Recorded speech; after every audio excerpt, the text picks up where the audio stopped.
السلام علیکم ورحمۃ اللہ وبرکاتہ۔ اللہ تعالیٰ سورۃ الکہف آیت نمبر 31 میں فرماتے ہیں، جو لوگ ایمان لائے اور نیک عمل کرتے رہے تو یقیناً ہم اس کا اجر ضائع نہیں کرتے۔ جو اچھے کام کرتا ہو ان کے لیے ہمیشگی والی جنتیں ہیں، ان کے نیچے نہریں جاری ہوں گی، وہاں یہ سونے کے کنگن پہنائے جائیں گے اور سبز رنگ کے نرم اور باریک اور موٹے ریشم کے لباس پہنیں گے، وہاں تختوں کے اوپر تکیے لگائے ہوئے ہوں گے۔ سبحان اللہ، کیا خوب بدلہ ہے اور کس قدر عمدہ آرام گاہ ہے۔ اللہ تعالیٰ ہمیں بھی جنت الفردوس کا وارث بنا دے، آمین۔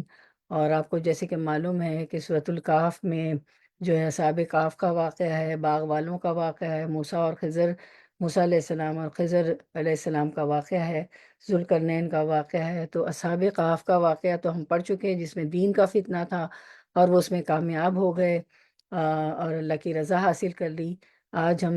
جنت میں جانے والوں کے علاوہ باغ والوں کا واقعہ بھی پڑھیں گے، جو کہ مال کا فتنہ ہے۔ تو ہم شروع کرتے ہیں سورۃ الکہف آیت نمبر 28 سے 27 پہ ہم نے لاسٹ اس کو اینڈ کیا تھا۔ ان الحمد للہ نحمدہ ونستعینہ ونستغفرہ ونعوذ باللہ من شرور انفسنا ومن سیئات اعمالنا، من يهده الله فلا مضل له ومن يضلل الله فلا هادي له، وأشهد أن لا إله إلا الله وحده لا شريك له، وأشهد أن محمدا عبده ورسوله۔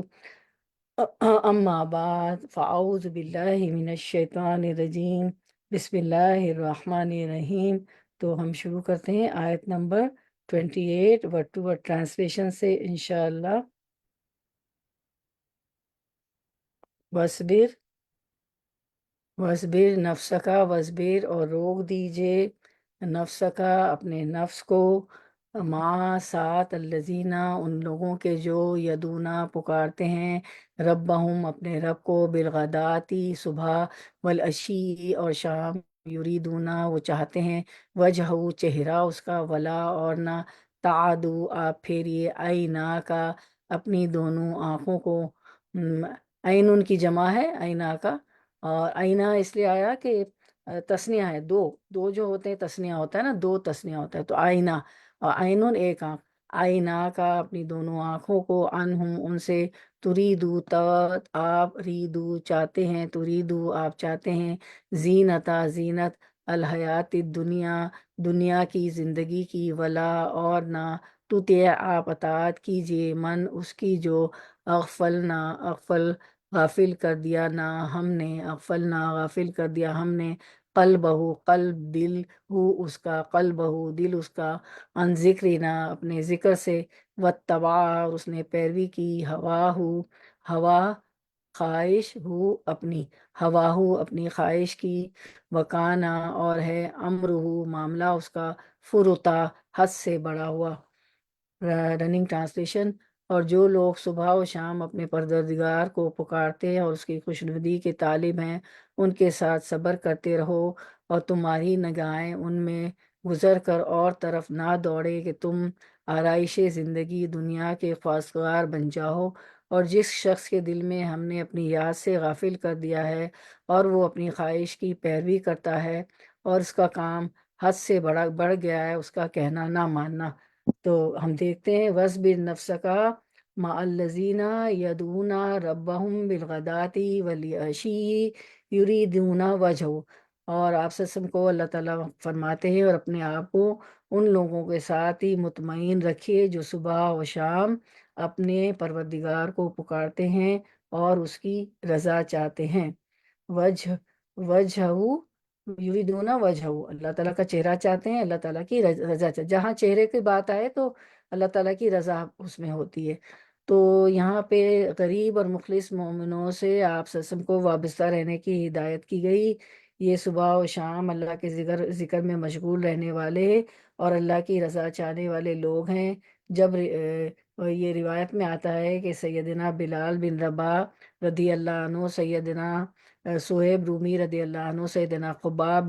بن الارت رضی اللہ عنہ، سیدنا عبداللہ بن مسعود رضی اللہ عنہ، سیدنا عمار بن یاسر رضی اللہ عنہ تھے یہ لوگ جو اللہ کا ذکر کرتے تھے اور اللہ کی یاد میں مشغول رہتے تھے، جو سب کے سب غریب طبقے سے تعلق رکھتے تھے، اور ان میں سے اکثر سرداران قریش کے غلام یا آزاد کردہ غلام تھے، جو اکثر اوقات آپ صلی اللہ علیہ وسلم کی صحبت میں رہا کرتے تھے۔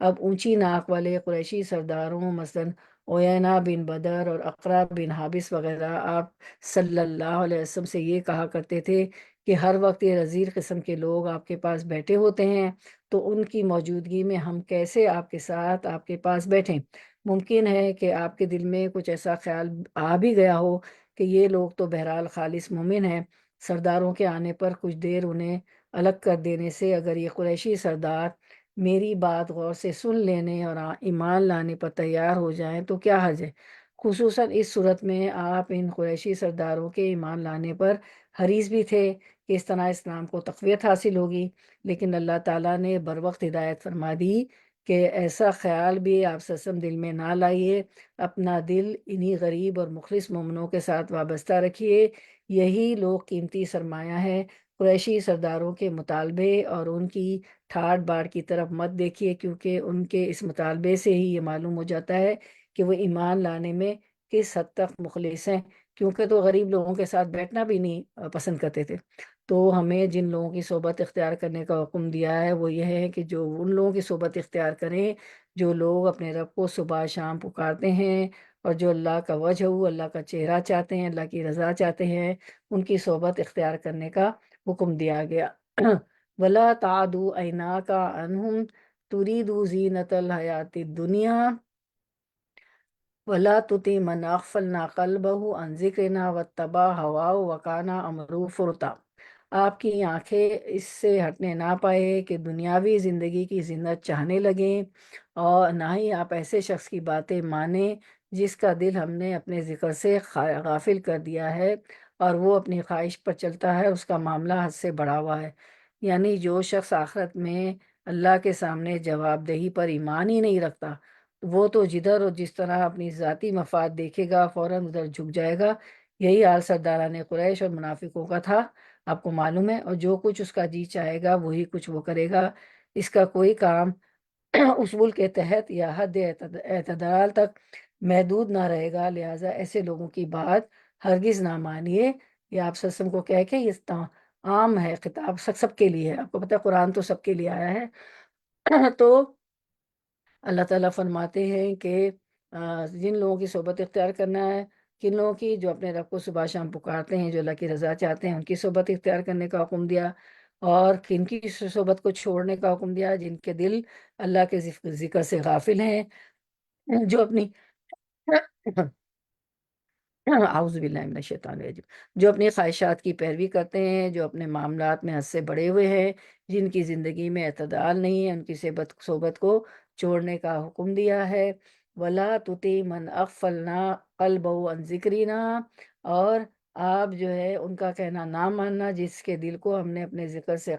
غافل کر دیا ہے۔ وَاتَّبَعَ هَوَاهُ، جو اپنی خواہش کے پیچھے پڑا ہوا ہے۔ وَكَانَ أَمْرُهُ فُرُطًا، اور جس کا کام حد سے گزر چکا ہے۔ تو امرہ حمزہ میم را روٹ ورڈ ہے، فرتا فا را تو یعنی فے رے توئیں اس کا روٹ ورڈ ہے، یعنی افراد و تفرید کرنا، ہر وہ کام جو اعتدال کی راہ سے ہٹا ہوا ہو، مثلاً اسراف کرنا، بہت سونا، بہت زیادہ کھانا وغیرہ، تو ان لوگوں کے اور جو اپنی خواہش کے پیچھے پڑا ہو، جس کا کام حد سے گزر چکا ہے، وکانا امرو فروتا، اس کے اس کی نہیں ماننی۔ یہی حکم ہے جو اس سے جو سورۃ الانعام میں بھی آتا ہے 52 میں، اللہ تعالیٰ سورۃ الانعام 52 میں فرماتے ہیں وَلَا تَطْرُدِ الَّذِينَ يَدْعُونَ رَبَّهُم بِالْغَدَاةِ وَالْعَشِيِّ يُرِيدُونَ وَجْهَهُ مَا عَلَيْكَ مِنْ حِسَابِهِم مِّن شَيْءٍ وَمَا مِنْ حِسَابِكَ عَلَيْهِم مِّن شَيْءٍ فَاطْرُدْهُمْ فَتَكُونَ مِنَ الظَّالِمِينَ۔ اور ان لوگوں کو نہ نکالیے جو صبح شام اپنے پروردگار کی عبادت کرتے ہیں، خاص اس کی رضامندی کا قصد رکھتے ہیں، ان کا حساب ذرا بھی آپ کے متعلق نہیں، اور آپ کا حساب ذرا بھی ان کے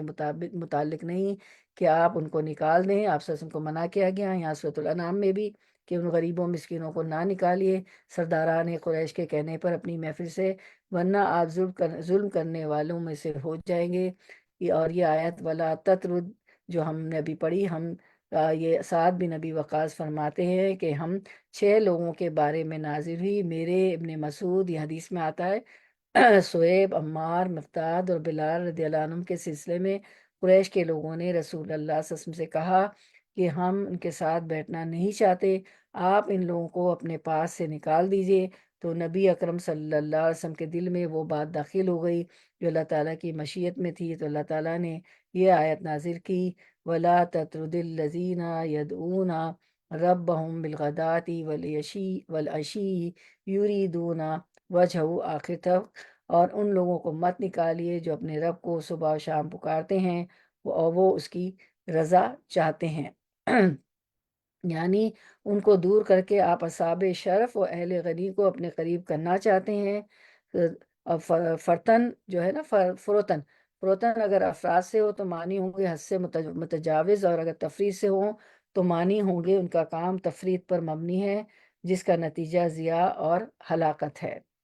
اور پھر سورۃ الطٰہٰ 131 میں اللہ تعالیٰ فرماتے ہیں آپ وسلم سے، وَلَا تَمُدَّنَّ عَيْنَيْكَ إِلَىٰ مَا مَتَّعْنَا بِهِ أَزْوَاجًا مِّنْهُمْ زَهْرَةَ الْحَيَاةِ الدُّنْيَا لِنَفْتِنَهُمْ فِيهِ وَرِزْقُ رَبِّكَ خَيْرٌ وَأَبْقَىٰ، اور اپنی نگاہیں ہرگز چیزوں کی طرف نہ دوڑانا جو ہم نے ان میں سے مختلف لوگوں کو آرائش دنیا کی دے رکھی ہے تاکہ انہیں اس میں آزما لیں، تیرے رب کا دیا ہوا ہی بہت بہتر اور بہت باقی رہنے والا ہے۔ بعض دفعہ ہم دیکھتے ہیں کہ بعض لوگوں کو بہت نافرمانیوں کے باوجود بھی بہت مال، اسباب اور بہت حیات الدنیا، دنیا کی زینتیں ملی ہوئی ہوتی ہے، تو ہم سمجھتے ہیں کہ جو ہے یہ اللہ تعالیٰ کے جو ہے اللہ نے ان کو بہت نوازا ہے، بڑے نیک بندے ہوں گے، بڑے اچھے بندے ہوں گے، جبکہ وہ نافرمانیاں کر رہے ہوتے۔ تو یہ زیادہ دینا بھی اللہ تعالیٰ کی طرف سے آزمائش ہوتی ہے، اللہ تعالیٰ ان کو آزما رہا ہوتا ہے۔ تو یہی چیز اللہ تعالیٰ فرماتے ہیں کہ اپنی نگاہیں ہرگز چیزوں کی طرف نہ دوڑانا جو ہم نے ان میں مختلف لوگوں کو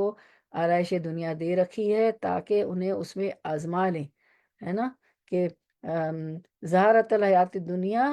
لِنَفْتِنَهُمْ فِيهِ، یہ فتنہ ہے، یہ آزمائش ہے ان کے لیے، تو کبھی بھی دھوکے میں نہیں آنا چاہیے۔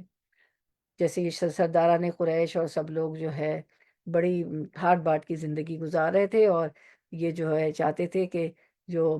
یاسر اور عمار اور جو دوسرے غریب مسکین لوگ ہیں وہ آپ سب کے پاس سے ہٹ جائیں تو ہم ایمان لے آئیں گے۔ تو یہی بات اس آیت میں بتائی گئی کہ ان کو اپنے پاس سے نہیں ہٹائی۔ آیت نمبر 29 ورڈ ٹو ورڈ ٹرانسلیشن، وقل،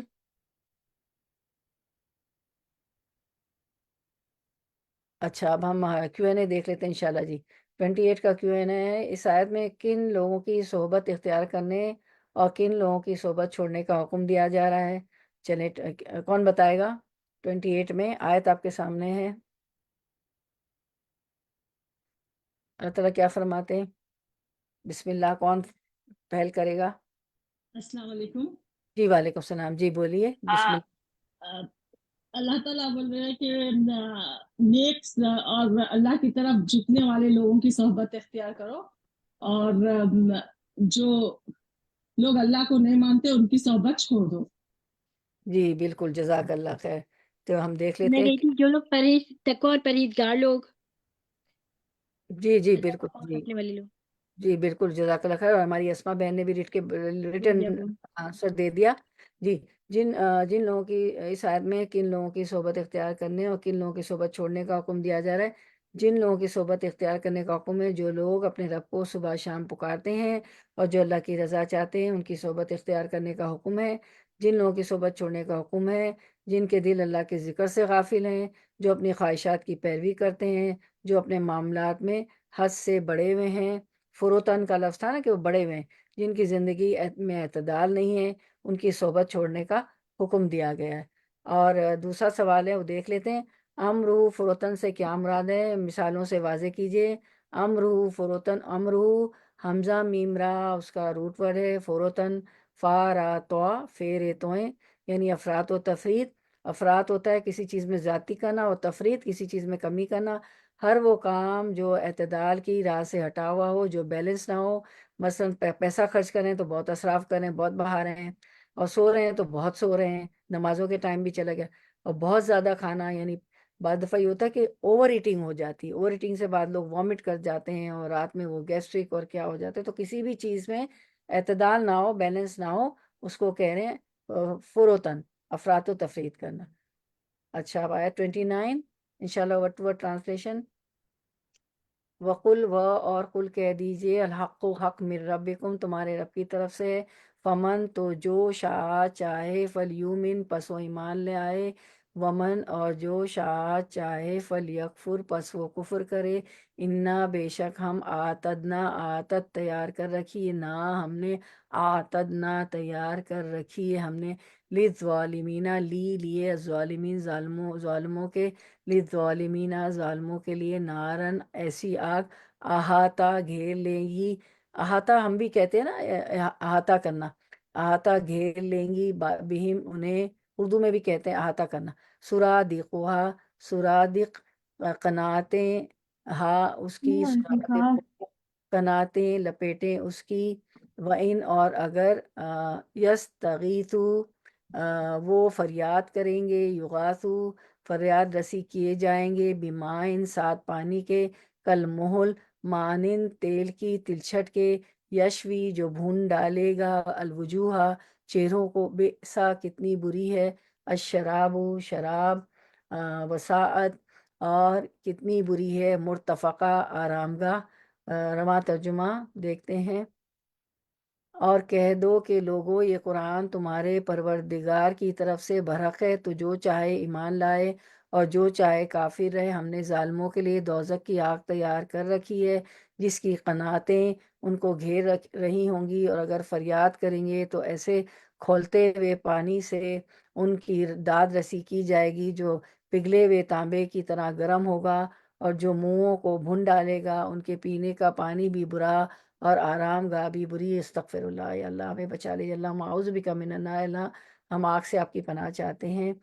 تو وقل الحق من ربکم، نیز آپ انہیں کہیے کہ حق تو وہ ہے جو تمہارے پروردگار کی طرف سے آ چکا ہے، فمن شاء فلیومن ومن شاء فلیکفر، اب جو چاہے اسے مان لے اور جو چاہے اس کا انکار کر دے، یعنی اللہ تعالیٰ کی طرف سے جو حق قرآن آیا ہے، جو اسے ماننا چاہتا ہے اسے پورا کا پورا ماننا ہوگا، ورنہ نہ مانے۔ البتہ جو نہیں مانتا اسے یہ سمجھ لینا چاہیے کہ ابھی سے اس کے لیے دوزخ کی آگ تیار ہے، اور پورا کے پورا ماننا ہے۔ پک اینڈ چوائس نہیں ہونی چاہیے، جو ہمیں سوٹ کرے وہ کر لیا، جو نہیں سوٹ کرے وہ نہیں کیا۔ ادخلوا فی السلم کافہ، پورے کے پورے دین میں داخل ہونا ہے۔ کبھی شوہر کے کندھے پہ بندوق لگا کے چلا دی کوئی بھی بات، کہ میں پردہ کیسے کروں، ان کو نہیں پسند ہے، میں جو ہے لوہا کیسے نہ لگاؤں آئی بروز پہ، میرے ہسبینڈ کو نہیں پسند ہے، تو کسی کے کندھوں پہ بندوق لگا کے رکھ کے نہیں چلانا چاہیے بات، پورا کے پورا دین میں داخل ہونا ہے۔ تو پھر اس کے بعد فرمایا تو جو چاہے اسے مان لے، جو چاہے اس کا انکار کر دے، جو نہ مانے اس کے لیے دوزخ کی آگ تیار ہے۔ پھر اللہ تعالیٰ نے فرمایا انا اعتدنا للظالمین نارن، ہم نے ظالموں کے لیے ایسی آگ تیار کر رکھی ہے، کیسی، احاطہ بہم سرادقها، جس کی قناتیں اسے گھیرے ہوئے ہے۔ سرادق، یہ جو یہاں پہ ہے نا سرادقها، تو سرادق اس کی واحد ہے، سرادق کے معنی کسی خیمے کی دیواریں ہیں، یہاں مراد دوزخ کی 4 دیواریں ہیں۔ تھوڑا سا ہم لوگ بھی تو خیمہ یا ٹینٹ قناتیں لگاتے ہیں نا جب کوئی فنکشن ہوتا ہے، تو کسی خیمے کی دیواریں ہیں، یا مراد دوزخ کی 4 دیواری ہے، اور جہنم کے گرد یہ 4 دیواری احاطہ اس لیے کیا جائے گا کہ دوزخیوں کے لیے آگ کی حرارت میں مزید اضافہ ہو، اور اس آگ کی حرارت باہر نہ جانے پائے۔ جیسے آپ بھی قنات ہم بنا لیتے ہیں، خیمہ یا ٹینٹ یا لگاتے ہیں، تو اس سے باہر تو اس لیے لگاتے ہیں کہ ہمارا ایک گیدرنگ ہو جائے، اور اس کے باہر کوئی دیکھے نہ، کسی گراؤنڈ میں بھی لگاتے ہیں تو باہر کی چیز نظر نہ آئے، تو اسی طرح آگ بھی، جو آگ میں مزید اضافہ ہو، اور آگ اس کی آگ کی حرارت باہر نہ جانے پائے، نیز باہر والے اس حرارت سے محفوظ رہے۔ پھر آگے فرماتے اللہ تعالیٰ کہ وہیں یستغیثوا یغاثوا بماء کالمہل یشوی الوجوہ، اور جو ہے اگر وہ پانی مانگیں گے تو انہیں پینے کو جو پانی ہے دیا جائے گا وہ کالمہل یشوی الوجوہ، وہ پگھلے ہوئے تانبے کی طرح گرما گرم ہوگا، یشوی الوجوہ، اور ان کے چہرے بھون ڈالے گا۔ تو یعنی یہ جو ہے کل محل، محل جو ہے، محل کا معنی تانبا یا کوئی بھی دھات جو پگھلی ہوئی حالت میں ہو، کوئی بھی منرل یا تیل کی تلچھٹ یا لاوا جو زمین کے اندر شدت حرارت سے پگھلی ہوئی دھاتوں کے ملغوبے کی شکل میں ہو، کیونکہ اس میں بنیادی طور پر دو باتیں پائی جاتی، ایک سرخی مائل ہونا، دوسرے شدت حرارت، اور دوزخیوں کو جو پانی پلایا جائے گا اس میں یہ دونوں خواص موجود ہوگی، اس کی شدت بھی بہت شدید ہوگی، اور جو ہے ظالموں کو آگ کی لپیٹ کے شعلے گھیر لیں گے، ان کو تیل کی تلچھٹ کی طرح کا مشروب پینے کو دیا جائے گا جو ان کے چہروں کو بھون ڈالے گا، اور ان کے لیے بہت برا مقام ہے۔ اور یہ ظالم لوگوں کے ساتھ یہ ہوگا، ظالم وہ جو اللہ کی آیات اور احکامات کا انکار کرتے ہیں، جو ایمان کے بدلے کفر کی راہ اختیار کرتے ہیں۔ تو محل کہتے ہیں غلیظ پانی کو، جیسے زیتون کے تیل کی تلچھٹ، اور جیسے ہم بھی بہت فرائی کرتے ہیں، رمضان میں تو بہت فرائی ہوتی ہے نا، تو تیل کیسا ہو جاتا ہے کالا عجیب سا، تو پھر اس کو تو ہم نہیں یوز کرتے، دوبارہ اس کو پھینک دیتے ہیں۔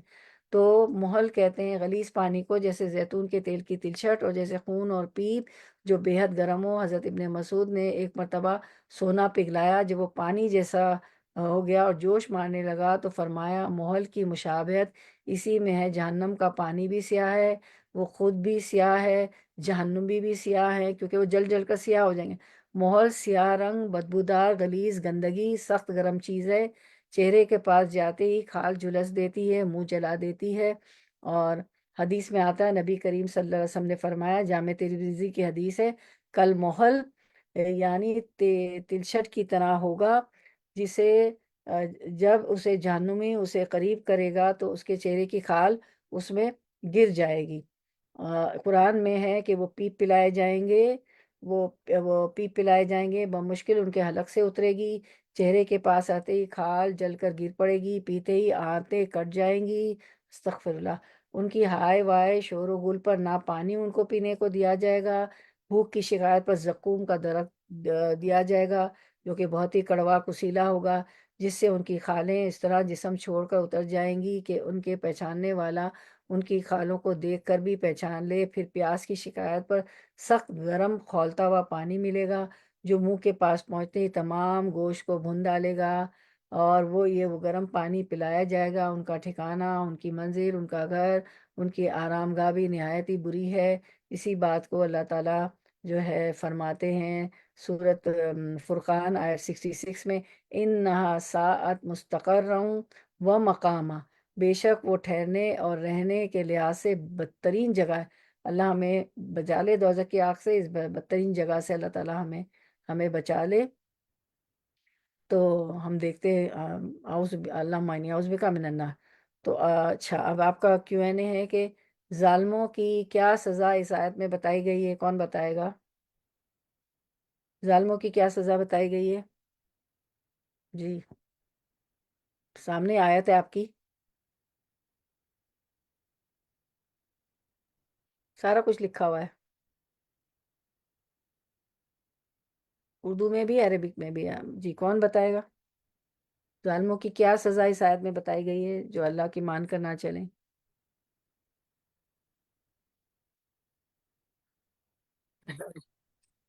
جی، بوائلنگ واٹر ٹو ڈرنک، یا شاہدہ، ہماری شاہدہ بہن لکھتی بوائلنگ واٹر ڈرنک، یا جزاک اللہ خیر۔ جی، اور یہ ہوگا کھولتا ہوا پانی پلایا جائے گا، اور یہ ہوگا کہ ان لوگ کے آگ تیار کی گئی ہے، ہاں جی، اسما آگ بہن تیار بھی یہ کی لکھ رہی ہیں، اسما بہن بھی یہ لکھ رہی جو کھولتا آپ ہوا پانی ہوگا، اور نے یاد۔ یہ جی کہ بہت جیسے تانبے کی ناخن ہوں گے اور جی، چلے اپنے ہم آپ کو دیکھیں۔ نوچیں گے، جی، اور بارک اللہ کھولتا فی علمی۔ پانی ہوگا۔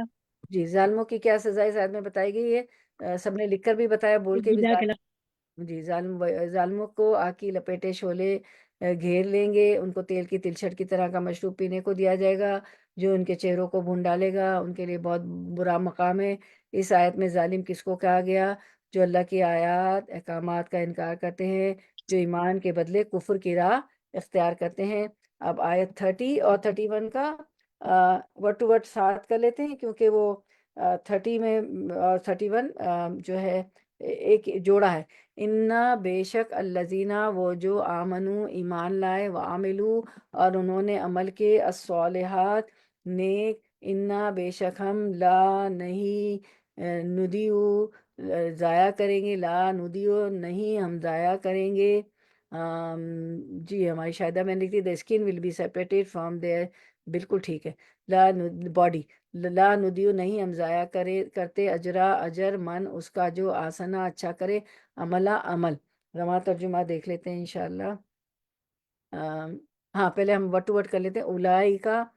یہی لوگ ہیں، لہم ان کے لیے جنات و باغات الدین ہمیشگی کے، تجری بہتی ہے، من تحتہم ان کے نیچے سے، الانہار نہریں، نہر ان کی جمع، یحلونا وہ پہنائے جائیں گے، فیہا ان میں، من اساورا کنگن، من ذہبن سونے کے، ویلبسونا اور وہ پہنیں گے، ثیابن لباس، خضرن سبز، من سندسن باریک ریشم کے، و استبرقین اور موٹے ریشم کے، متقین تکیہ لگائے ہوئے ہوں گے، فیہا ان میں، علی الارائک کی تختوں پر، نعمہ کتنا اچھا ہے، الثواب بدلہ، و حسنت اور کتنی اچھی ہے، مرتفقہ آرام گاہ۔ دونوں آیتوں کا رواں ترجمہ۔ اور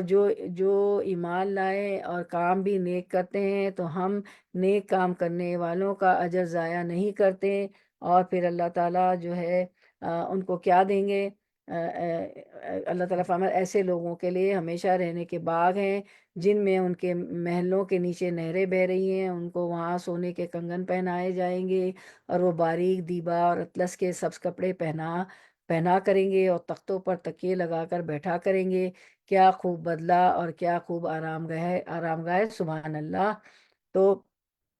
اب یہاں اللہ تعالیٰ نے فرمایا ان الذین آمنوا وعملوا الصالحات انا لا نضیع اجر من احسن عملا، یقیناً جو لوگ ایمان لائیں اور نیک عمل کریں تو ہم کسی نیک عمل کرنے والے کا ثواب ضائع نہیں کرتے۔ قرآن کے انداز بیان کے مطابق جہنمیوں کے ذکر کے بعد اب اللہ تعالیٰ اہل جنت کا تذکرہ کر رہے ہیں تاکہ لوگوں کے اندر جنت حاصل کرنے کا شوق اور رغبت پیدا ہو۔ اسی لیے فرمایا آیت نمبر 31 میں کہ کیا ملے گا ان کو، ان کے اجر ضائع نہیں کریں گے۔ اولئک لہم جنات عدن تجری من تحتہم الانہار،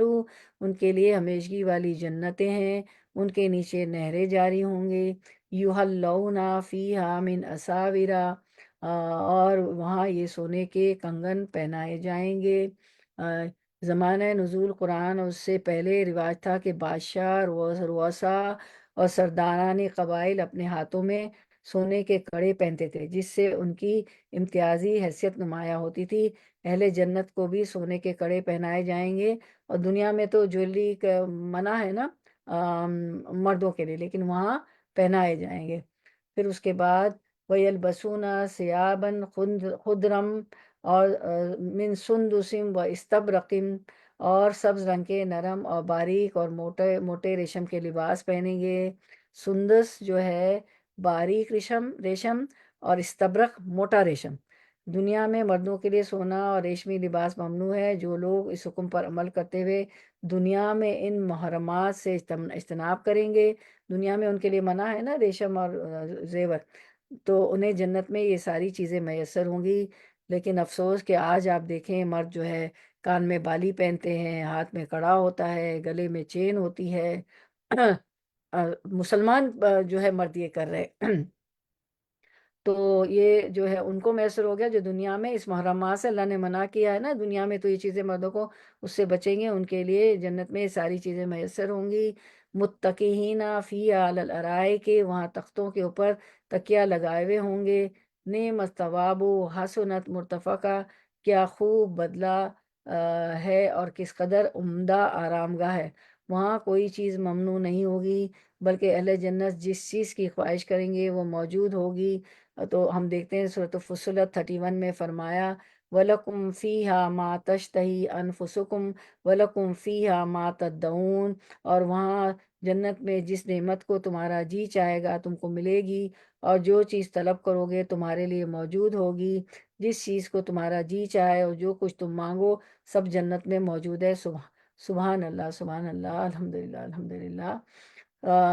تو سونے کے کنگنوں کا ذکر اس لیے کیا گیا کہ قدیم زمانے میں یہ دستور رہا ہے کہ بادشاہ سونے کے کنگن پہنا کرتے تھے، گویا اہل جنت وہاں شہانہ ٹھاٹ بھاٹ سے رہیں گے، پہننے کے لیے اعلیٰ سے اعلیٰ ریشمی کپڑے ہوں گے، سندس اور استبرق سندس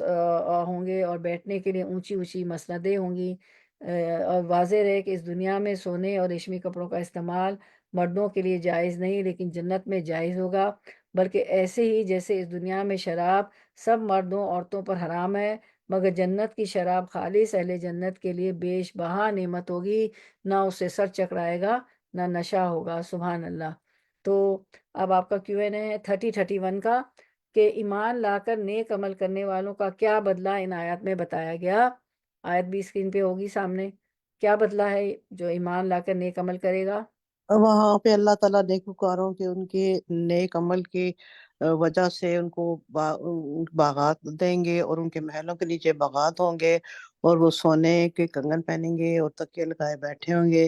اور تکیے لگا کے بیٹھے ہوں گے، اور ان کی ہر خواہش پوری کی جائے گی۔ دیبا اور اطلس کے لباس پہنیں گے، جو دنیا میں جو چیز حرام ہے وہاں ان کے لیے حلال کر دی جائے گی۔ ان کی ہر بات وہاں پہ مانی جائے گی، جو دنیا میں اللہ تعالیٰ کے حکموں پہ چلتے ہیں اور یہاں پہ اس چیز پہ پابندی کرتے ہیں، تو وہاں اللہ تعالیٰ ان کا بدلہ سب ان کو دے دے گا۔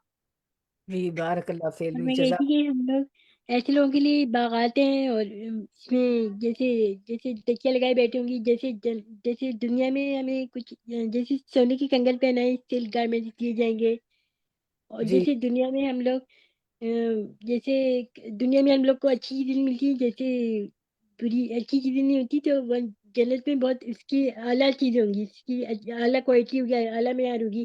بہت اچھی چیزیں ہوں گی۔ جیسے دنیا میں جو پھل ہوتے ہیں وہ تو خراب بھی نکل آتے ہیں، لیکن اچھے نہیں ہوتے، ذائقہ بھی اتنا اچھا نہیں ہوتا، لیکن وہاں پہ جو جنت میں جو پھل ہوں گے اس کا ذائقہ بھی بہت اچھا ہوگا، ماشاءاللہ سے ان سے جی بہت عمدہ پھل ہوں گے، وہ موٹے خراب نہیں اور ہوگی۔ نرم ریشم کے کپڑے ریشم پہنائے کے کپڑے جائیں گے۔ ہوں گے، ہاں، جی، وہی ہے کہ باغات ہوں گے۔ ماشاء اللہ، ماشاء اللہ، ماشاء اللہ، آپ لوگوں نے سب کور کر لیا۔ اور وہ ہماری شاہدہ بہن بھی لکھ رہی گارڈنز آف بلس، یس، بارک اللہ فلم، ماشاء اللہ بڑی اچھی پارٹیسپیشن آپ لوگوں کی ہوتی ہے۔ ایمان لا کر نیک عمل کرنے والوں کا کیا بدلہ ان آیت میں بتایا گیا، بالکل صحیح۔ ان کا کوئی اچھا دیکھ لیتے ہیں اسکرین کا بھی، ان کا کوئی اچھا عمل ضائع نہیں ہوگا، ان کے لیے ہمیشگی کے باغات ہیں جن کے نیچے نہریں بہتی ہیں، ان کو سونے کے کنگن پہنائے جائیں گے، باریک اور موٹے ریشم کے سبز لباس پہنائے جائیں گے، اونچی مسندوں پر تکیہ لگائے ہوئے ہوں گے، ان کے لیے اچھا بدلہ اور اچھا مقام ہے۔ اللہم اجعلنا منہم، اللہ ہمیں ان میں سے بنا دیجیے، اللہم انا نسألک جنت الفردوس الاعلیٰ، آمین آمین۔ ہمیں تو اللہ کی ذات سے ہمارا اچھا گمان ہے۔ اس وقت فرشتوں کی محفل ہے، ملأ الاعلیٰ ہمارا ذکر ہو رہا ہے، اور ہمیں انشاءاللہ اللہ اس میں ہمارے تمام مسلم مسلمات مومن مومنات کے لیے ہم یہ دعا کریں، اللہ سب کو جنت الفردوس میں جگہ دے دے، اور ہم سب کو وہاں بھی ملا دیں، ہماری اہل خانہ کے ساتھ، ہمارے سب لوگوں کے ساتھ، اللہ شوہر بچے ہماری ذریت سب کے ساتھ، آمین یا رب العالمین۔ کیونکہ جنت کا ذکر ہو رہا ہے، اور پھر ملأ الاعلیٰ میں اللہ تعالیٰ ہمارا ذکر کر رہے ہیں، اور جہاں اللہ تعالیٰ کی ذکر کی محفل ہوتی ہے تو فرشتے آپ کو پتہ ہے نا وہاں جاتے ہیں، موجود ہوتے ہیں، اور اللہ تعالیٰ ان سے پوچھتے ہیں باوجود علم کے کہ میرے بندے کیا چاہ رہے ہیں، تو اللہ وہ فرماتے ہیں کہ وہ آپ سے جو ہے معافی طلب کر رہے ہیں، جنت طلب کر رہے ہیں، تو اللہ تعالیٰ فرماتے ہیں کہ ان کے لیے جنت لکھ دو، تو انشاءاللہ ہمارے لیے لکھ دے گی انشاءاللہ اللہ تعالیٰ۔ تو کہتے ہیں نا ادونی استجب لکم، مجھ سے مانگو میں دیتا ہوں، آمین یا رب العالمین۔ اب ہم آتے ہیں، اب ایک مال کا فتنہ شروع ہوتا ہے۔ آپ کو پتہ ہے نا اس میں 4 باتوں کا ذکر ہے۔ اصحاب کہف تو کامیاب ہو گئے، اس میں دین کا فتنہ تھا۔ اب مال کا فتنہ، باغ والوں کا قصہ پڑھتے ہیں آیت 32 سے، پورا ہو سکے گا کہ نہیں کہ دیکھتے ہیں، چلے انشاءاللہ آیت 32 باغ والوں کا قصہ۔ وَاضْرِبْ، اور بیان کیجئے، لہم ان کے لیے، مثلاً مثال، رجلین، 2 آدمیوں کی، جعلنا بنائے ہم نے، لی احدہما ان دونوں میں سے ایک کے، ہما سے پتہ چلتا ہے 2 تسنیہ، ٹھیک ہے، لی احدہما ان دونوں میں سے ایک کے، جنتین 2 باغ، پھر تسنیہ آ گیا، یا نون بھی تسنیہ کا صیغہ ہے، اور الف جو آتا ہے وہ بھی نا ہما، تو دو باغ من آنابن انگوروں کے، آنابن تو انگوروں کا ہے نا، یعنی پلورل ہے، تو اس کی واحد کیا ہے، سنگولر کیا آنابن کی؟ اناب، اناب، انب، انب، انب، عین نون با، ٹھیک ہے، بارک اللہ، نہیں غلط بھی اونم، بولے، اونم، جی انب، بارک اللہ فی علمی، جی پارٹیسپیٹ ضرور کیا کریں، غلطیوں سے ہی سیکھتا ہے۔ من آنابن انگوروں کے، وحفناہما اور گھیر لیا ہم نے ان دونوں کو، بنخل کھجور کے درختوں سے، وجعلنا بنائے ہم نے بینہما درمیان ان دونوں کے زرعن کھیت۔ رننگ ٹرانسلیشن کو دیکھتے ہیں انشاءاللہ۔ اور ان سے دو شخصوں کا حال بیان کرو، جن میں سے ایک ہم نے انگور کے دو باغ عنایت کیے، جن میں سے ایک کو ہم نے انگور کے دو باغ عنایت کیے تھے، اور ان کے گردا گرد کھجوروں کے درخت لگا دیے، ان کے درمیان کھیتی پیدا کر دی تھی۔ تو وَاضْرِبْ لَهُم مَثَلَ الرَّجُلَيْنِ، اور انہیں ان دو شخصوں کی مثال بھی سنا دیجیے، آپ صلی اللہ علیہ وسلم سے فرمایا جا رہا ہے۔ یہ باغ والوں کی آزمائش ہے، مال کا فتنہ ہے۔ تو یہ دو رجلین، یہ دو شخص کون تھے؟ رجلین کون تھے؟ مفسرین کا اس میں اختلاف ہے کہ یہ دو شخص کون تھے۔ اللہ تعالیٰ نے تفہیم کے لیے بطور مثال ان کا تذکرہ کیا ہے، یا واقعی دو شخص ایسے تھے، اگر تھے تو یہ بنی اسرائیل میں گزرے ہیں یا اہل مکہ میں تھے، ان میں ایک مومن اور دوسرا کافر تھا۔ اب کیا ہوا ان دو آدمیوں کا، کیا بتا رہے ہیں آپ اللہ تعالیٰ؟ جعلنا لی احدہما جنتین من اعناب، جن میں سے ایک کو ہم نے دو باغ انگوروں کے دے رکھے تھے۔ اب دو آدمی تھے، ان میں سے ایک کو اللہ تعالیٰ نے دو باغ انگوروں کے دے رکھے تھے، وحففناہما بنخل وجعلنا بینہما زرعا، اور جنہیں کھجوروں کے درختوں سے ہم نے گھیر رکھا تھا۔ اب وہ جو باغ تھے نا، دو باغ تھے، ان کے ارد گرد کھجوروں کے درخت تھے، جن سے اس باغ کو اللہ تعالیٰ نے گھیر رکھا تھا، ٹھیک ہے۔ یعنی کہ جس طرح چار دیواری کے ذریعے سے حفاظت کی جاتی ہے، اسی طرح ان باغوں کے چاروں طرف کھجور کے درخت تھے، جو باڑ اور چار دیواری کا کام دیتے تھے۔ کھجور کے درخت لمبے لمبے ہوتے نا، تو وہ انگوروں کے باغوں کو انہوں نے ڈھک لیا تھا، ٹھیک ہے۔ اور وجعلنا بینہما زرعا، اور دونوں کے درمیان کھیتی لگا رکھی تھی، یعنی دونوں باغوں کے درمیان کھیتی تھی جن سے غلہ جات کی فصلیں حاصل کی جاتی تھی۔ یوں دونوں باغ غلے اور میووں کے جامع تھے، یعنی بہت زیادہ وہاں غلے اور میوے، اور دونوں باغوں میں بہت کچھ تھا۔ تو ایک مالدار کافر اور غریب مومن کے طرز عمل کا موازنہ ہے، کہ ان میں سے ایک مالدار تھا جو کافر تھا، اور جو ایک غریب تھا وہ مومن تھا۔ یہ مثال دراصل ان قریشی سرداروں پر منطبق ہوتی ہے، جنہوں نے رسول اللہ صلی اللہ علیہ وسلم سے یہ مطالبہ کیا تھا کہ اگر آپ کسی وقت ان مسکینوں کو اپنی مجالس سے اٹھا دیں، حضرت یاسر اور عمار بھی آپ نے پڑھا تھا نا پچھلی آیت میں، تو ہم اطمینان سے آپ کی باتیں سنیں گے، ہم یہ جو غریب لوگوں کے درمیان، مسکینوں کے درمیان نہیں بیٹھ سکتے۔ اس مثال میں جن دو آدمیوں کا ذکر کیا گیا، ان میں سے ایک کافر و مشرک تھا،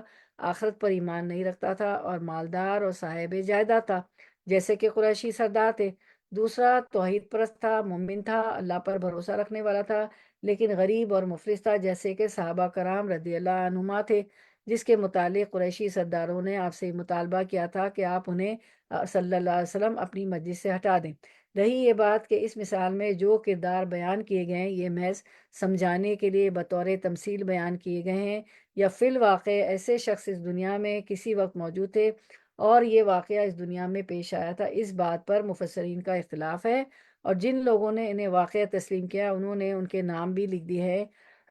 کہ وہ دو حقیقی بھائی تھے،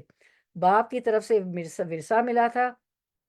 ایک جو دنیا دار تھا، اس نے اس ورثے سے جائیداد خریدی، پھر خوب محنت کی تو دو باغوں کا مالک بن گیا۔ دوسرا درویش منش انسان تھا، اور اسے مال و دولت سے کچھ دلچسپی نہ تھی، اسے جو ورثہ ملا وہ بھی اس نے اللہ کے راستے میں خرچ کر دیا تھا۔ اور بعض کے نزدیک یہ دو آدمی ہمسائے تھے، جن کی پوری طرز زندگی ایک دوسرے سے یکسر مختلف تھی۔ جو بھی صورت ہو، اس تمثیل سے جو اصل فائدہ مقصود ہے وہ حاصل ہونا چاہیے۔ جو شخص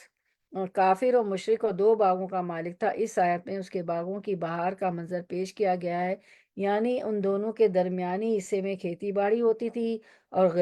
غلہ اگتا تھا، ارد گرد پھلدار درخت تھے۔ پھر ان باغوں کی چار دیواری کھجوروں کے درختوں کی تھی جن پر انگور کی بیلیں چڑھائی گئی تھی۔ ان دونوں باغوں کے درمیان ایک نہر جاری تھی جو انہیں سیراب کرتی اور آپس میں ملاتی تھی۔ اگر باغ کے اندر ہی نہر ہو تو کتنا آسان ہو جاتا ہے نا پانی دینے کے لیے، تو یہ بھی ایک پلس پوائنٹ تھا اس میں، اللہ تعالیٰ کی یہ بھی اس پہ یہ نعمت تھی۔ اور ورنہ تو پتہ نہیں کہاں کہاں سے پانی لاؤ اور وہ کرو، اس زمانے میں تو ٹیوب ویلز بھی نہیں ہوتے تھے۔ زمین زرخیز و سادات تھی اس کی، لہٰذا پھلدار درخت بھی بھرپور پھل لاتے اور غلہ بھی وافر مقدار میں پیدا ہوتا تھا۔ گویا اس شخص کو بیٹھنے کے لیے ٹھنڈی چھاؤں، پینے کے لیے ٹھنڈا پانی، کھانے کو با افراد غلہ پھل اور دیکھنے کو خوشنما منظر، سب کچھ موجود تھا جس پر وہ پھولا نہ سماتا تھا۔ اب آگے کیا ہوا، اللہ تعالیٰ کیا فرماتا ہے، آیت 33 اگلی آیت میں دیکھتے ہیں۔ آیت 33 ورڈ ٹو ورڈ ٹرانسلیشن۔ اب کیا ہوا پھر،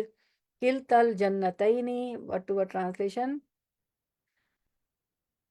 کلتا دونوں، الجنتینی باغوں نے، آج آپ کی تسنیہ گرامر ٹھیک ہو رہی، تسنیہ واحد تسنیہ جمع نا، عربک میں آپ کو پتا واحد ہے سنگولر، تسنیہ ڈوول اور پلورل، تو اور اردو میں واحد جمع ہے اور انگلش میں سنگولر پلورل، تسنیہ نہیں۔ تو کلتا، تا جو ہے دونوں، الجنتین پھر یانون آ گیا تو یہ بھی دو باغ، کلتا دونوں، الجتین باغوں نے، آتت دیا، اکولہا پھل اپنا، عقل کھانے کو بھی کہتے ہیں نا، ولم اور نہ، تسلیم کمی کی، منہ اس میں، شیئن کچھ بھی، وفجرنا اور جاری کر دی ہم نے، خلالہما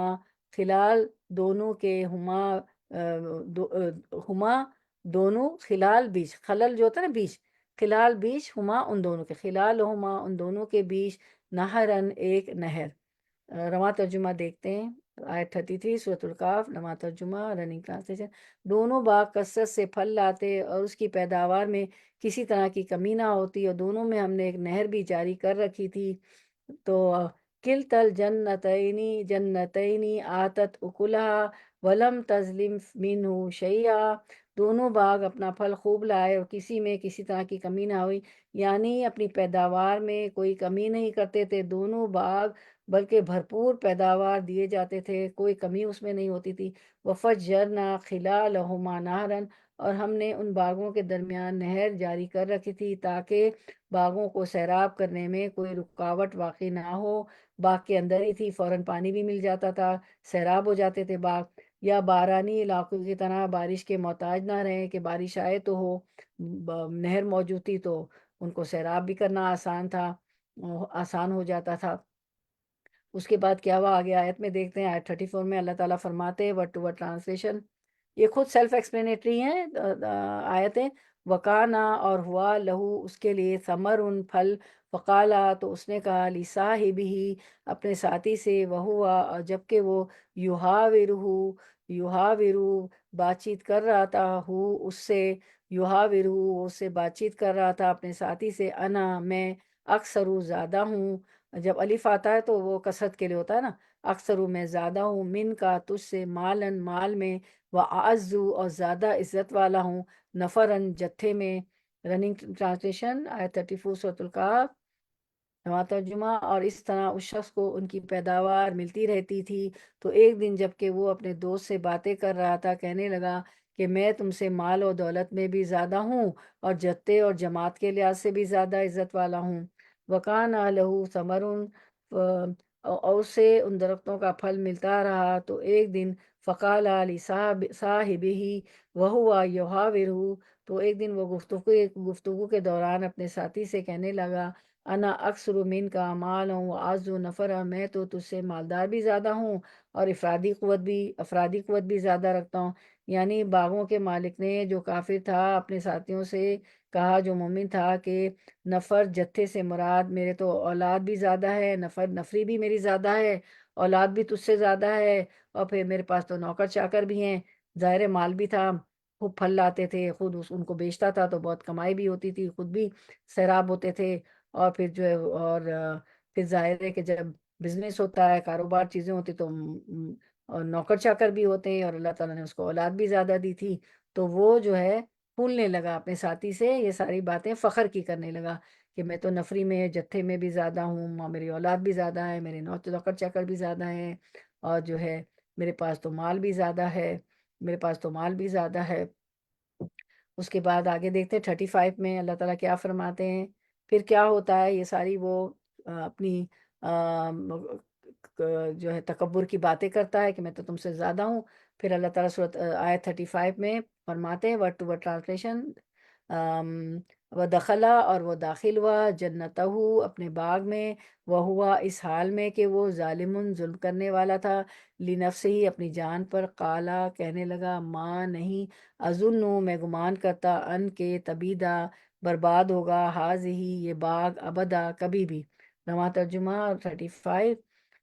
اور ایسی شیخیوں سے اپنے حق میں ظلم کرتا ہوا اپنے باغ میں داخل ہوا، کہنے لگا کہ میں نہیں خیال کرتا کہ یہ باغ کبھی تباہ ہوگا۔ تو اس شیخی بگاڑتا ہوا، فقر کی باتیں کرتا ہوا اپنے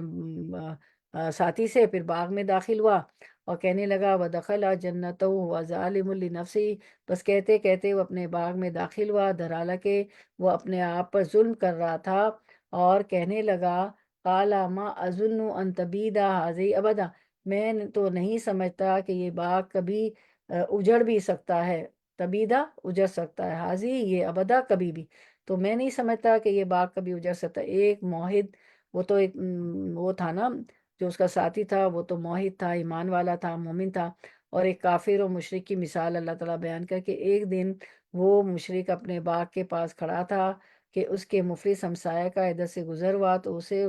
اس سے اپنی شیخی بگاڑنے بیٹھ گیا، اور اس سے کہنے لگا، جیسی زندگی تم گزار رہے ہو، میں بہرحال تم سے بہتر ہوں، مالدار بھی ہوں، اولاد بھی کافی ہے۔ یہی باتیں کہتے کہتے وہ اپنے ہمسائے کو لیے ہوئے اپنے باغ میں داخل ہوا اور کہنے لگا، میں نے اس باغ پر اتنی محنت کی ہے اور ایسے انتظامات مکمل کر دیے کہ کم از کم میری زندگی میں یہ باغ اجڑ نہیں سکتا، اور جس قیامت کی تم باتیں کرتے رہتے ہو، اول تو مجھے اس کا یقین ہی نہیں کہ قائم ہوگی، اور اگر قائم ہوئی بھی تو جیسا کہ تم کہتے ہو، تو جس خدا نے مجھ پر اس دنیا میں بھی اتنی مہربانی اور اپنا فضل کیا ہے، آخر وہ اس زندگی میں مجھ پر کیوں فضل نہ کرے گا۔ اور قریشی سرداروں کا بھی یہی نظریہ تھا۔ تو اس آیت میں دراصل دنیا دار لوگوں کے اس غلط نظریے کی تردید کی گئی ہے کہ اگر انہیں اس دنیا میں آسودہ حالی مہیا ہے تو یہ اللہ کی ان پر خوشنودی کی دلیل ہے، حالانکہ وہ اللہ کی طرف سے سخت آزمائش میں پڑے ہوتے ہیں کہ آیا وہ اللہ کی نعمتوں کا شکر ادا کرتے ہیں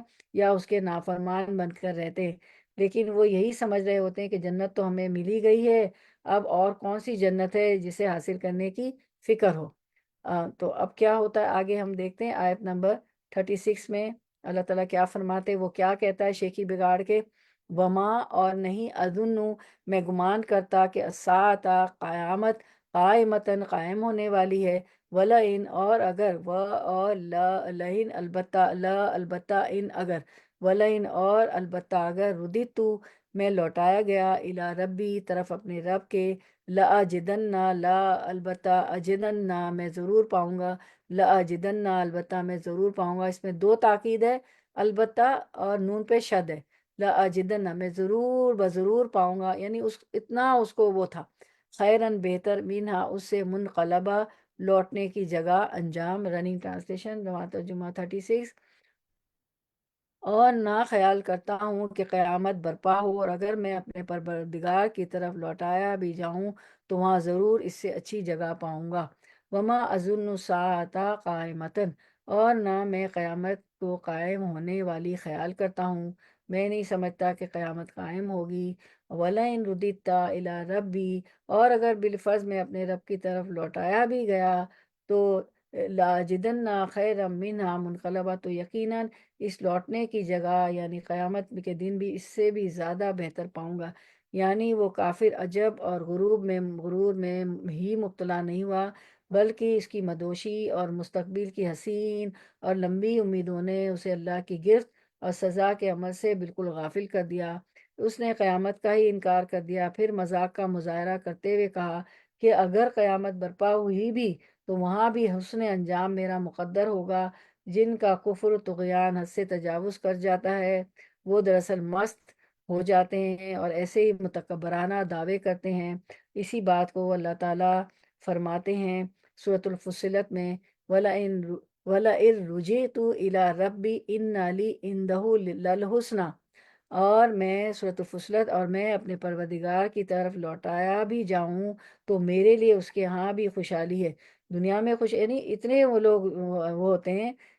مست ہوتے ہیں اپنی، اور اتنے تکبر میں ہوتے ہیں کہ دنیا میں اگر جب اتنا اللہ تعالیٰ نے دیا ہے تو وہاں بھی میں اللہ کی طرف لوٹایا بھی جاؤں گا تو وہاں بھی میرے لیے اچھائیاں ہی ہوں گی۔ اسی بات کو سورۃ المریم میں اللہ تعالیٰ فرماتے ہیں، افرأیت الذی کفر بآیاتنا وقال لأوتین مالا وولدا، بھلا تم نے اس شخص کو دیکھا جس نے ہماری آیتوں سے کفر کیا اور کہنے لگا کہ اگر میں اثر نو زندہ بھی ہوا تو یہی مال اور اولاد مجھے وہاں بھی ملے گا۔ کیا آپ نے اس شخص کو دیکھا جس نے ہماری آیتوں کے ساتھ کفر کیا اور دعویٰ کیا کہ آخرت میں بھی مجھے مال اور اولاد سے نوازا جائے گا؟ تو یہ سب غلط فہمی ہوتی ہے کفر کرنے والوں کو، تو اللہ تعالیٰ ان کا تو وہاں انجام بہت برا ہوگا۔ پھر آیت 37 میں دیکھتے ہیں آگے اللہ تعالیٰ کیا فرماتے ہیں۔ یہ باغ والوں کا قصہ کافی آیتوں میں ہے۔ قالا اس کے ساتھی نے کہا، لہو اسے صاحبہ اس کے ساتھی نے، وہوا جبکہ وہ یحاورو اس سے بات چیت کر رہا تھا، اکفرتا، یہ یحاورو دوبارہ آ گیا، آپ کی دیکھیں ریویژن ہو رہا ہے، یہ حاورو بات چیت کرنا، یحاورو وہ اس سے بات چیت کر رہا تھا، اکفرتا کیا انکار کرتا ہے تو، بالذی اس کا جس نے خلقکا پیدا کیا تجھے، من ترابن مٹی سے، ثم پھر من نطفت نطفے سے، ثم پھر سواکا درست بنایا تجھے، رجلن ایک مرد۔ رواں ترجمہ 37 رننگ ٹرانسلیشن، تو اس کا دوست جو اس سے گفتگو کر رہا تھا کہنے لگا، کیا تم اس خدا سے کفر کرتے ہو جس نے تم کو مٹی سے پیدا کیا، پھر نطفے سے، پھر تمہیں پورا مرد بنا لیا؟ قال لہ صاحبہ وہو یحاورہ اس کے ساتھی نے اس سے باتیں کرتے ہوئے کہا، اکفرت بالذی خلقک من تراب، کیا تو اس معبود سے کفر کرتا ہے جس نے تجھے مٹی سے پیدا کیا، ثم من نطفت پھر نطفے سے پیدا کیا، ثم سواکا پھر تجھے پورا آدمی بنا دیا۔ اس کی یہ باتیں سن کر اس کے مومن ساتھی نے، جو یہ شیخی بگاڑ رہا تھا اور تکبر کر رہا تھا اور کہہ رہا تھا کہ جب دنیا میں سب کچھ ہے تو آخرت میں بھی مجھے اس سے بہتر ملے گا، تو اس کی باتیں سن کر اس کے مومن ساتھی نے اس کو واعظ و تبلیغ کے انداز میں سمجھایا کہ تو اپنے خالق کے ساتھ کفر کا ارتکاب کر رہا ہے جس نے تجھے مٹی سے قطرہ پانی سے پیدا کیا۔ ابو البشر حضرت آدم علیہ السلام چونکہ مٹی سے بنائے گئے تھے، اس لیے انسانوں کی اصل مٹی ہی ہوئی ہے۔ پھر قریبی سبب وہ نطفہ بنا جو باپ کی صلب سے نکل کر رحم مادر میں گیا، وہاں 9 مہینے اس کی پرورش کی، پھر اسے پورا انسان بنا کر ماں کے پیٹ سے نکالا۔ بعض کے نزدیک مٹی سے پیدا ہونے کا مطلب ہے کہ انسان جو خوراک کھاتا ہے وہ سب زمین سے یعنی مٹی سے ہی حاصل ہوتی ہے۔ ظاہر پیداوار ہماری ساری جو دال چاول آٹا سبزیاں مٹی سے ہی آتی ہے نا، اسی خوراک سے وہ نطفہ بنتا ہے جو عورت کے رحم میں جا کر انسان کی پیدائش کا ذریعہ بنتا ہے۔ یوں بھی ہر انسان کی اصل مٹی ہی قرار پاتی ہے۔ ناشکر انسان کو اس کی اصل یاد دلا کر اسے اس کے خالق اور رب کی طرف توجہ دلائی جا رہی ہے کہ تو اپنی حقیقت اور اصل پر غور کر اور پھر رب کے ان احسانات کو دیکھ کہ تجھے اس نے کیا کچھ بنا دیا، اور اس عمل کی تخلیق میں کوئی اس کا شریک اور مددگار نہیں ہے۔ یہ سب کچھ کرنے والا صرف اور صرف وہ اللہ تعالیٰ ہی ہے، جس کو ماننے کے لیے تو تیار نہیں، اور کس قدر یہ انسان ناشکرا ہے۔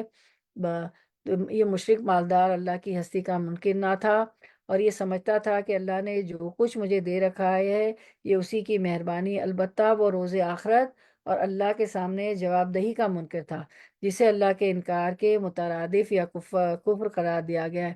کیونکہ ایمان والا تو آخرت پہ بھی یقین رکھتا ہے نا، آمنت باللہ و ملائکتی و کتبی و رسولی والیوم الآخری، تو آخرت پہ بھی ایمان لانا ایمان کا حصہ ہے۔ تو کیونکہ آخرت میں سزا اور جزا کا انکار دراصل اللہ کی صفت عدل کا انکار ہے،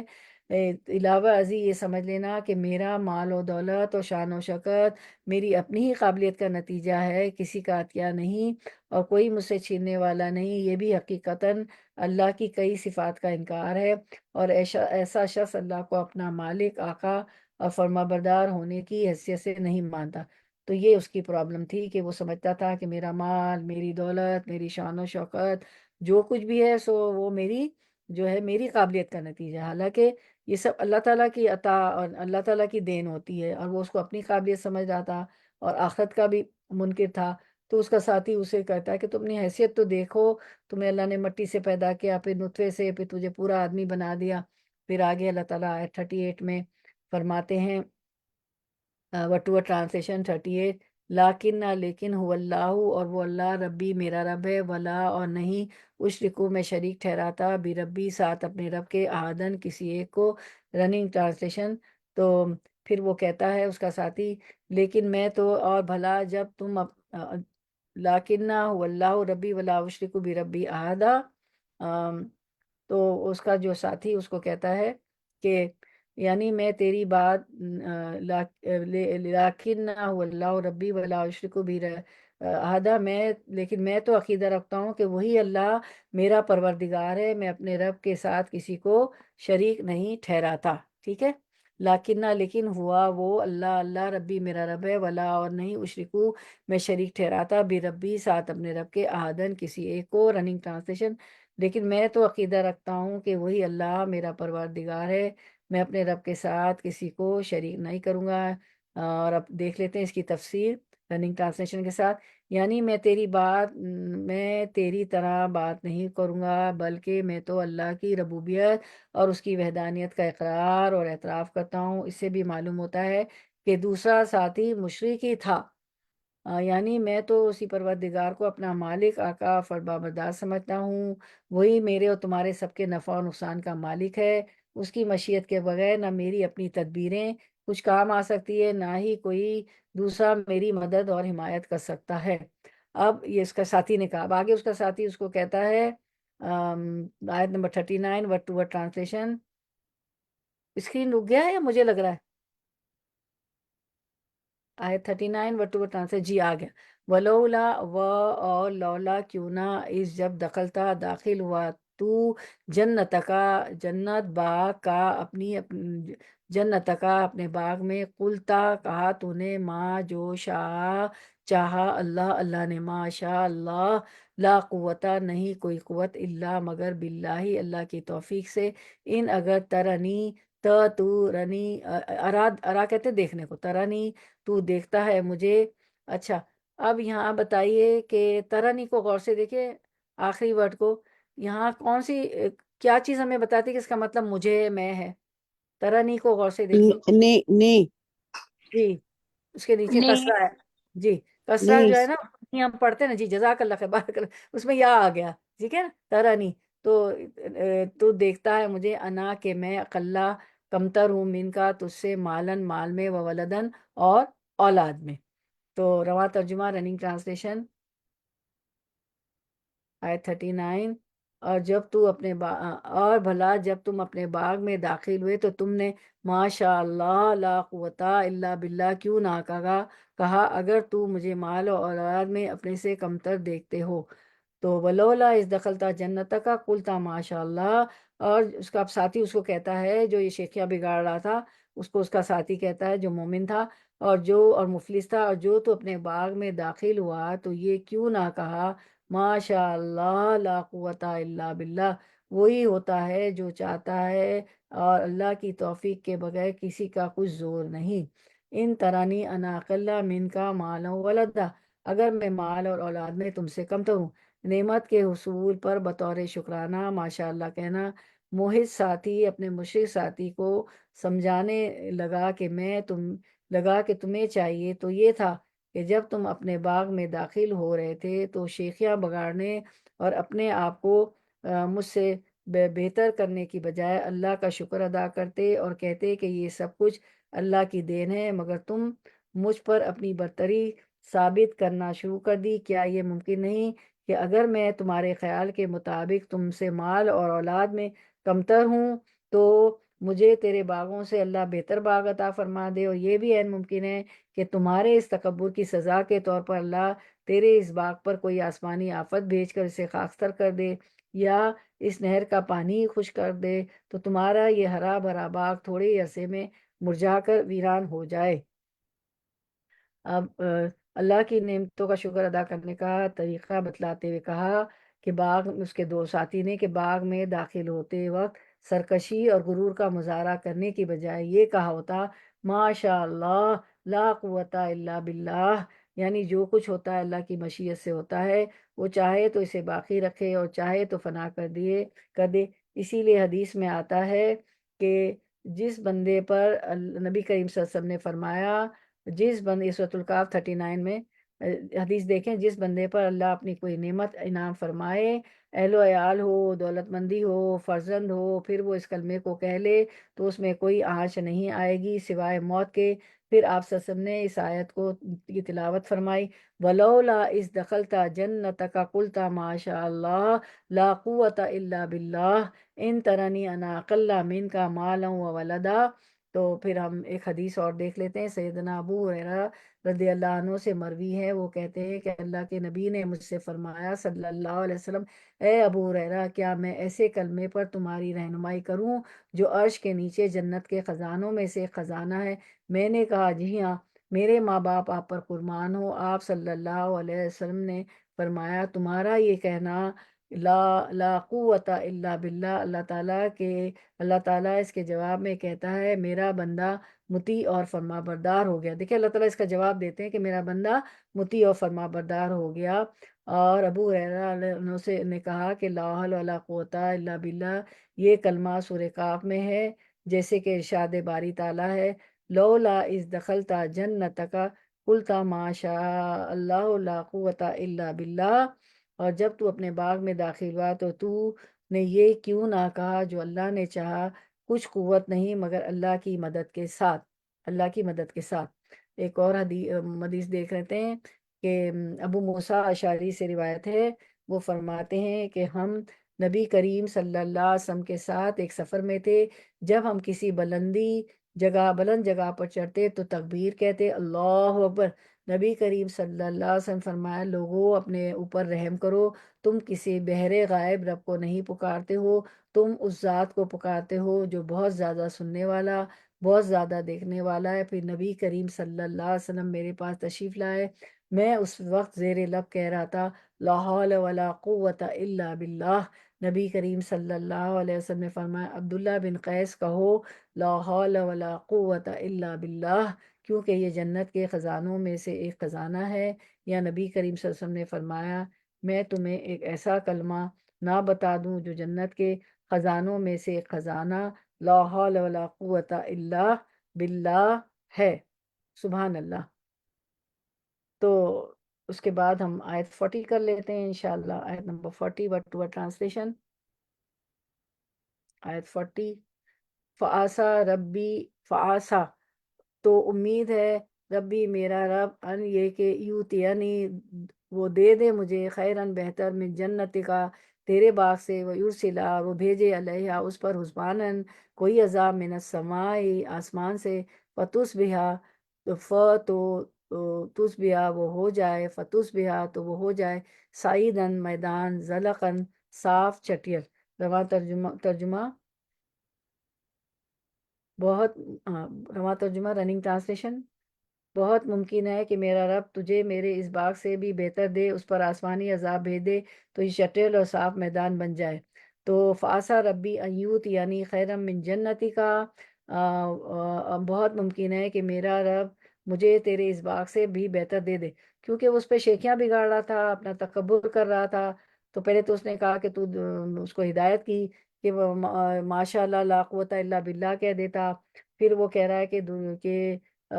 دنیا اور آخرت میں، یا دنیا اور آخرت دونوں جگہ میں بہت ممکن ہے کہ میرا رب مجھے تیرے اس باغ سے بھی بہتر باغ دے دے۔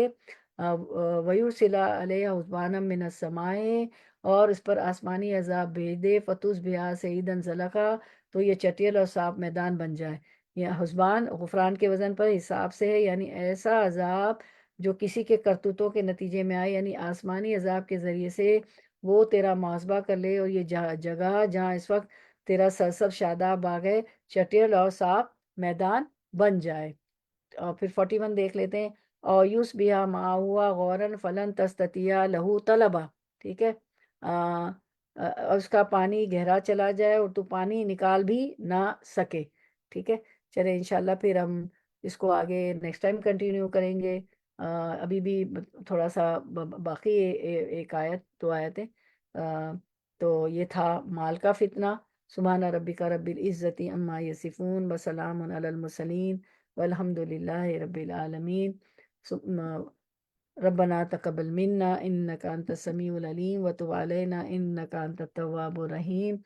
بارک اللہ فی علمک و عملک و رزقکم و اوقاتکم و امالکم و اہلکم آمین یا رب العالمین. اللہم وقفنی لما تحب و ترضی. یا اللہ مجھے توفیق دے کہ میں وہ عمل کروں جس سے تو محبت کرتا ہے اور تو راضی ہوتا ہے. یا اللہ یہ باغ والے کی طرح یا الہی ہم ایسے تکبر کرنے والے شیخیہ بگاڑنے والے نہ ہوں، اور وہ مسکین اور اس مومن کی طرح ہوں، اللہ کا شکر ادا کرنے والے، ماشاء اللہ لا قوت الا باللہ کہنے والے، اور جو ہے کسی بھی چیز کو اپنی قابلیت نہ سمجھے. مال ہو، اولاد ہو، بزنس ہو، باغات ہو، کھیت کھلیان ہو، ہمارے بہت بڑے بڑے بزنس ہو، اچھی جابیں ہوں، شوہر بہت پڑھے لکھے بہت ہائیلی کوالیفائڈ ہو، بچے ہائیلی کوالیفائڈ. یا اللہ ہماری کوئی قابلیت ہے ہی نہیں. یا اللہ یہ سب آپ کی عطا کردہ دین ہے. الہی ہمیں ایسا سچا پکا مومن بنا دے. اللہ قرآن و سنت پہ عمل کرنے والے جو ہم پڑھتے ہیں وہ ہمارے عمل میں بھی ہم لائیں. سبحانک اللہم و آمین یا رب العالمین. سبحانک اللہم و بحمدک اشہد ان لا الہ الا انت استغفرک و اتوب الیک. السلام علیکم ورحمۃ اللہ وبرکاتہ.